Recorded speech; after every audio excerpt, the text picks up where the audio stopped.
Students, now we are going to see about environmental impact assessment. It's very important. How do we assess the environmental impact? Environmental impact assessment is an environmental management tool. How do we manage the environment? It helps to regulate and recommend optimal use of natural resources with minimum impact on ecosystem and biotic communities. The natural resources in the ecosystems are providing lot of benefits, but we should be use it judiciously. We should not use tremendously. We should not use unnecessarily. It is used to predict the environmental consequences of future proposal developmental projects, for examples like river projects, dams, highway project, taking into account interrelated socio-economic, cultural and human health impacts. It reduces environmental stress, thus helping to shape the project that may suit local environment by ensuring optimal utilization of natural resources and disposal of waste to avoid environmental degradation. So, what are the natural resources are available? We should be get benefit from them, but judiciously we should use it. So, optimal use to be done. Unnecessarily, indiscriminately we should not take. So, utilization of natural resources and the disposal of waste is also to be avoided. So, these are all comes under the environmental impact assessment. Then what are the benefits of environmental impact assessment to the society? A healthier environment, maintenance of biodiversity, decrease resource usage, reduction in gas emission and the environmental damage. These are all various benefits of environmental impact assessment. Next we are going to see about the biodiversity impact assessment. Biodiversity is nothing but varieties of plants and animal species have to be utilized properly.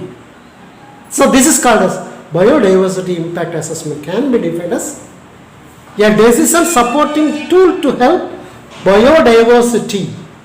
Biodiversity means the various species of plants and animals, inclusive of development, planning and implementation. It aims at ensuring development proposals which integrate biodiversity consideration. They are all legally compliant and include mechanisms for conservation of biodiversity resources and provide fair and equitable sharing of the benefits arising from the use of biodiversity. What are the biodiversity impact can be assessed by?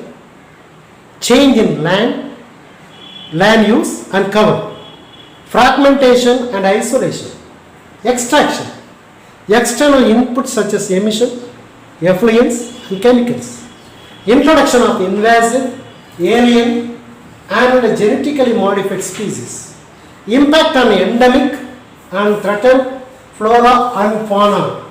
These are all various impact can be assessed. Now, we can finally conclude this chapter with Geographic Information System. Geographic Information System, GIS, is a computer system for capturing, storing, checking and displaying data related to positions on the Earth's surface. Also to manipulate, analyze, manage and present special or geographical data. GPS is a satellite navigation system used to determine the ground position of an object. It is a constellation of approximately 30 well-spaced satellites that orbit the Earth and make it possible for the people with ground receivers to pinpoint their geographical location. How much amount of fish are available in this area? How much amount of nutrients are available in this area? How much amount of soil is available in this area? How much amount of underground water is available?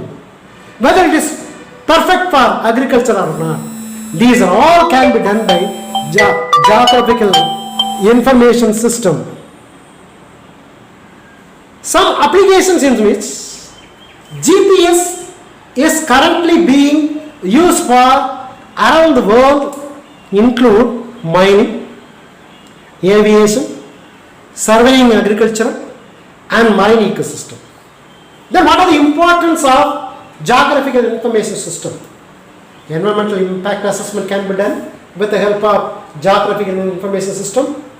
Disaster management can be done when tsunami will occur, when earthquake will occur, when various cyclone or various natural calamities may occur, can be determined, can be identified, can be identified with the help of disaster management. Zoning of landslide hazard, determination of land cover and land use. These are all various importance of geographical information system. Estimation of flood damage, management of natural resources, soil mapping, wetland mapping, irrigation management and identification of volcanic hazard, vegetation studies and mapping of threatened and endemic species. Remote sensing, we can able to identify what is going on in our agricultural land with remote sensing. How? The remote sensing is a process of detecting and monitoring the physical characteristics of an area by measuring its reflected and emitted radiation at a distance from a targeted area. It is a tool used in conservation practices by giving exact picture and data on identification of even a single tree to large area of vegetation.